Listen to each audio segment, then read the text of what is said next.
Ça tourne, c'est quand tu veux. J'avais bien compris que c'était quand je voulais. Ouais, bref. Bonne année! Le premier de l'an, c'est passé, hein.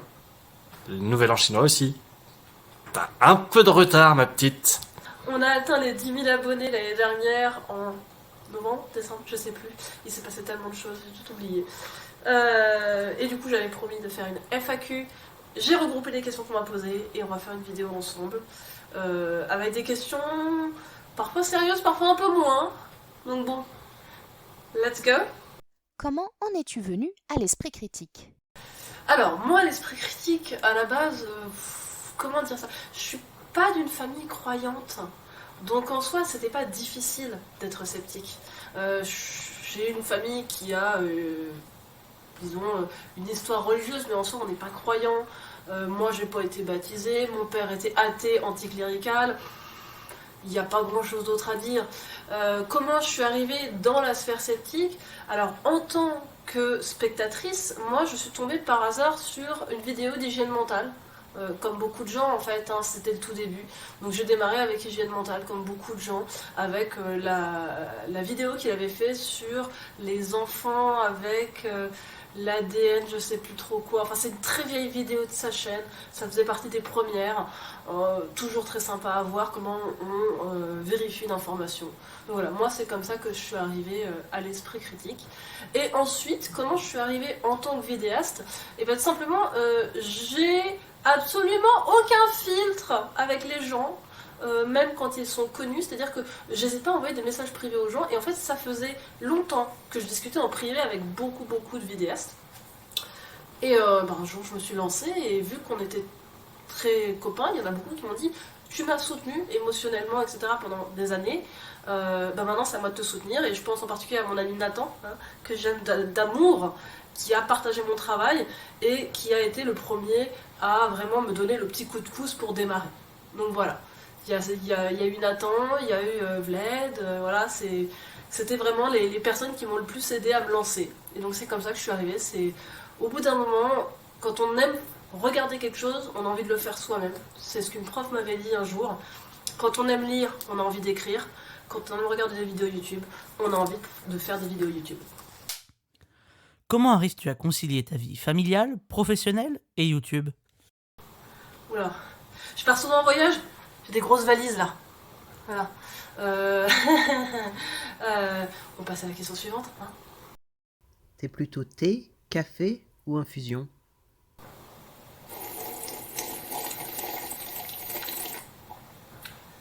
Oui. Qu'enseignes-tu à tes élèves que tes collègues ne font pas ou qu'est-ce que tu aimerais enseigner? Alors, moi, je suis professeure d'anglais. Il faut savoir que j'ai enseigné dans presque tous les niveaux scolaires, de la moyenne section de maternelle jusqu'au post-bac, puisque j'enseigne actuellement en BTS. Je suis professeure d'anglais, j'enseigne la langue, mais également la culture des pays où on parle anglais. Qu'est-ce que je fais que les autres ne font pas? C'est très variable en fait. Globalement, le programme d'anglais, il est très vaste. On peut parler de plein de choses en fonction des niveaux, en fonction de ses intérêts. Donc, je sais pas qu'est-ce que je pourrais avoir fait que d'autres ne font pas. Je sais qu'une année, j'ai parlé du Pride Month et des émeutes de Stonewall. C'est quelque chose qui est peu abordé parce que tout simplement, la plupart des gens ne sont pas informés, surtout que les professeurs aujourd'hui ont peine à recruter. Donc, il y a beaucoup de personnes plus âgées qui sont dans des normes différentes d'aujourd'hui, qui ne sont pas forcément au courant de ces choses-là. Donc peut-être ça qui est différent, mais sinon, je dirais que ça dépend de chacun et chacune. On enseigne chacune et chacun des choses différentes. On a parfois envie de parler de l'Amérique, parfois des pays des îles britanniques. Parfois, on a envie de parler de la Nouvelle-Zélande ou de l'Afrique du Sud. Parfois, on va parler de l'Inde. C'est libre à chacun. Je pense pas que je fasse mieux ou moins bien que d'autres. Je pense qu'on fait tous de notre mieux avec le peu de moyens qui nous est alloué. Pratiques-tu l'esprit critique avec tes élèves? Si oui, comment? Alors, évidemment, en tant que professeur, on pratique toujours l'esprit critique et surtout, on apprend aux élèves à identifier la source d'un document. Nous, en langue, ça va surtout être ça. Identifier, est-ce que la source, ça va être un journal grand public, qui est fiable.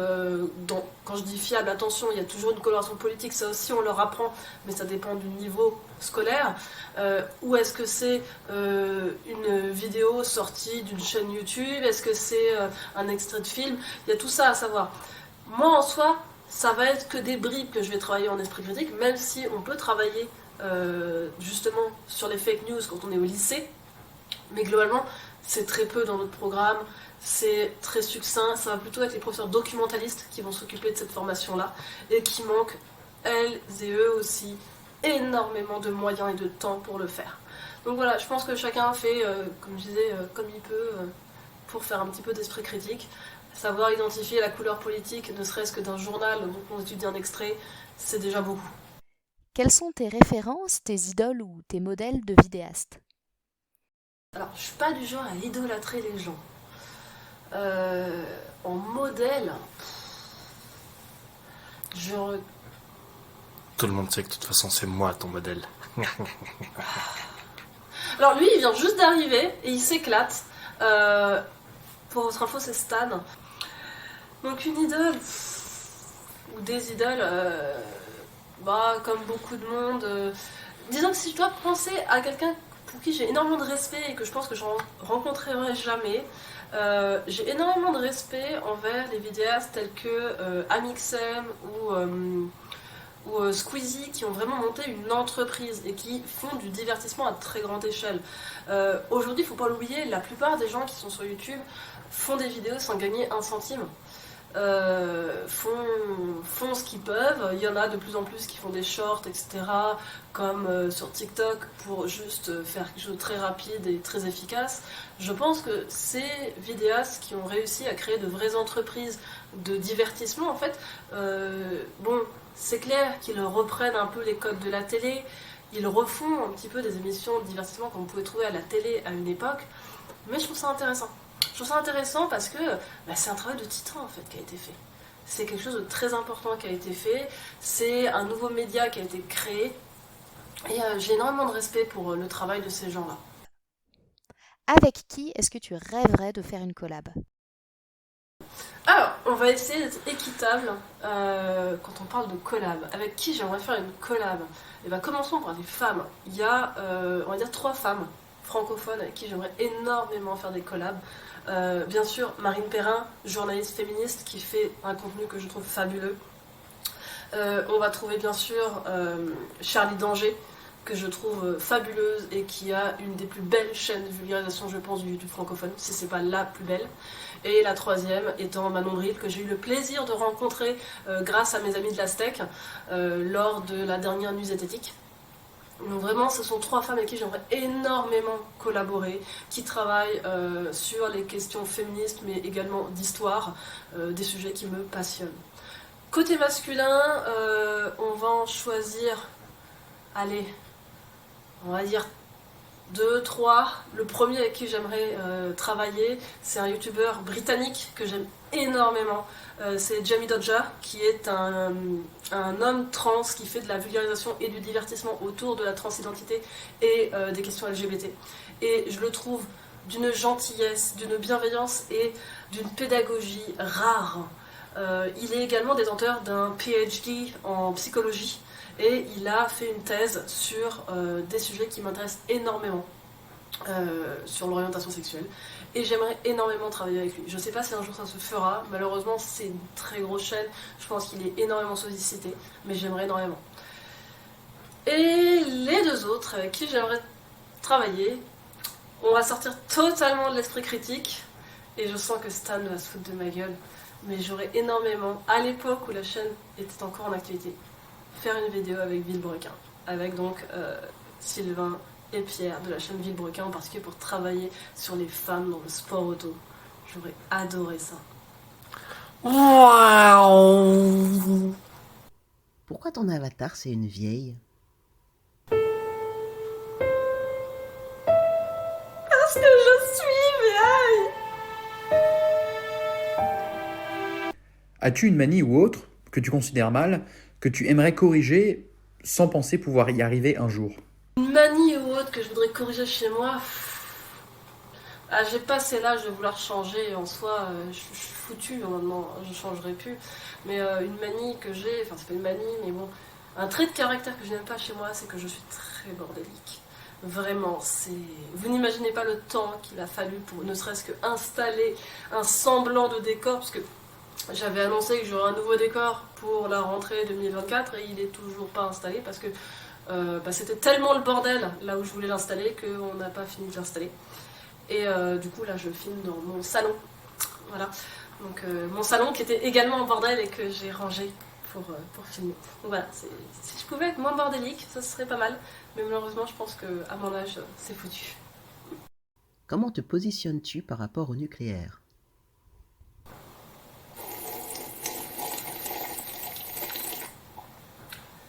Oui. C'est toi qui fais les infographies de tes vidéos? Oui, c'est moi qui réalise toutes mes infographies et les dessins. Alors, infographie, je sais pas si la personne parlait des illustrations ou des graphiques, etc. Mais oui, je fais tout moi-même. Je fais appel à personne parce que j'ai pas les moyens en fait. Pour le montage, c'est moi qui fais. Pour les dessins, c'est moi qui fais. Avec 3 bouts de ficelle en général, puisque je dessine pas sur une tablette graphique, mais tout simplement sur un iPad. Voilà. Il y a une question également sur quel logiciel utilises-tu pour tes montages. Alors, ça avait bien fait marrer un collègue vulgarisateur quand je lui avais dit, mais j'ai commencé mes premières vidéos sur Windows Movie Maker. Pour vous dire mon niveau de montage, aujourd'hui j'utilise un logiciel libre qui s'appelle Shotcut. J'utilise principalement ce logiciel-là et j'utilise aussi beaucoup Canva. Qui est disponible en ligne gratuitement. Alors, il y a une version pro, mais gratuitement on peut avoir beaucoup de choses intéressantes pour le montage. Donc voilà, moi j'oscille entre les deux et j'essaie de ne plus utiliser Movie Maker, même si j'avoue que parfois quand j'ai une longue vidéo et que je veux juste en couper un extrait, Movie Maker c'est ce qui va le plus vite. Donc voilà. Est-ce que tu assumes ton pseudo auprès de tes parents? Ils sont morts. C'est moi qui les ai tués. Bon, en vrai, tout le monde n'est pas mort dans ma famille, mais tout simplement la plupart des gens ne savent pas que je fais des vidéos sur YouTube. Voilà. Donc ça résout le problème du pseudo. Et dans tous les cas, en général, ça fait marrer les gens. Qu'aimerais-tu qu'un inconnu te dise s'il te reconnaissait dans la rue? Alors ça m'est jamais arrivé qu'un inconnu me reconnaisse dans la rue. Ça m'est arrivé bien sûr lors d'événements, que des gens qui me reconnaissent. C'est arrivé une fois dans un événement que quelqu'un me reconnaisse. Et je fais mes premières vidéos face cam, donc en vrai, les gens reconnaissent plutôt ma voix. En général, quand ils m'entendent parler, ils reconnaissent, ils font, ah mais je connais votre voix. Et du coup, après, quand je leur dis, ils font, ah mais oui, je suis la chaîne. Mais physiquement, c'est vrai que c'est très rare qu'on me reconnaisse parce que là, cette année, je vais commencer à filmer un peu plus en face cam, mais jusque-là, c'était très rare. Donc qu'est-ce que j'aimerais qu'on me dise si on me croise dans la rue bonjour. Comment vis-tu les différentes scissions ayant eu lieu au sein de la sphère Z ces derniers mois? Bon alors la question, ces derniers mois, évidemment, moi je dirais pas que c'est ces derniers mois, c'est ces dernières années.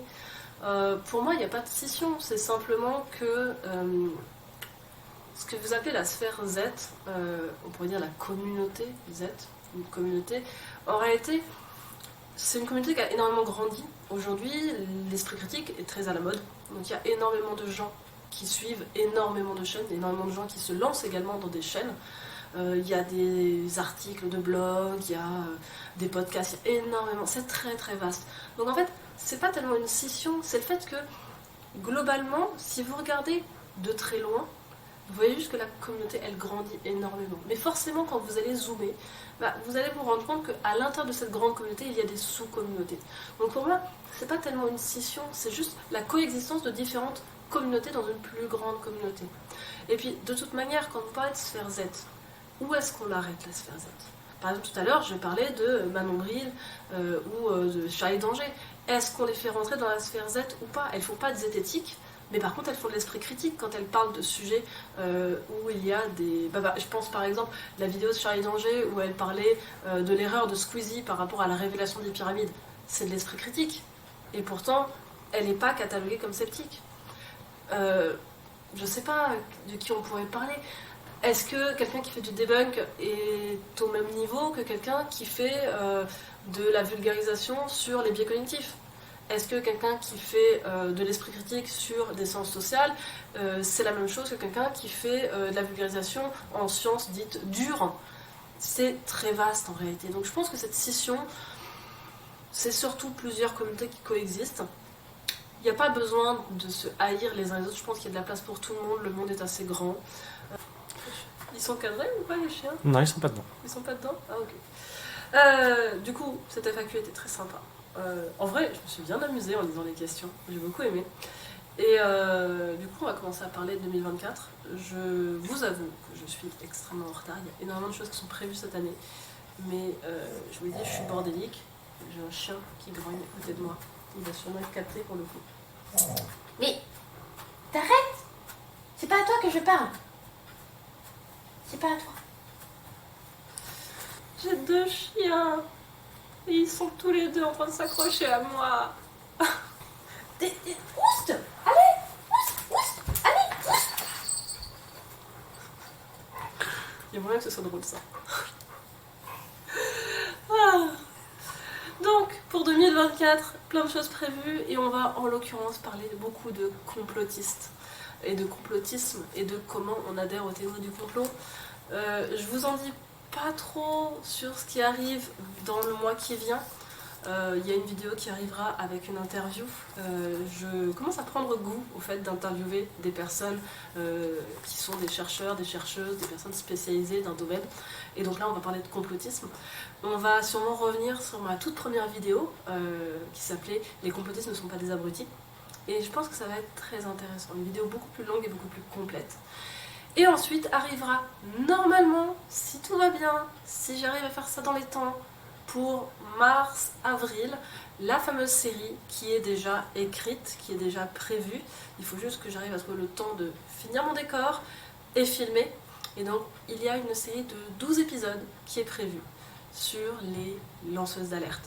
Parce que, c'est vrai, on parle souvent de complotisme, il y a beaucoup de blagues sur les complotistes. Les gens qui croient à la Terre plate, à je ne sais plus quoi, le fait que le président de la République serait un reptilien, par exemple. Voilà. Mais on oublie que, oui, il y a théorie du complot et théorie du complot. C'est-à-dire que il y a toujours, si vous croyez à un complot mondial orchestré par je ne sais pas qui, sans aucune preuve, c'est du complotisme. Mais si vous dénichez un complot et que vous avez des preuves, c'est pas du complotisme, c'est le fait de lancer l'alerte. Et donc, cette année, je vous ai prévu une série de 12 épisodes sur des lanceuses d'alerte, évidemment des femmes, puisque on oublie souvent, mais beaucoup de complots, de scandales ont été révélés par des femmes qui ont pris beaucoup de risques, qui ont perdu beaucoup. Et donc on va leur faire la part belle à 12 de ces femmes qui ont marqué l'histoire en ayant le courage de lancer l'alerte. Et je vous laisse donc avec le générique de cette série. I've got an itch I can't scratch, I'm missing a piece that completes a whole part of me, an open wound scar to see. Everybody come here, gather round, welcome to the freak show, the best in town. What the hell's wrong with me? Du coup, si cette vidéo vous a plu, laissez un pouce, petit pouce en l'air, ça fait toujours plaisir. Et puis, abonnez-vous.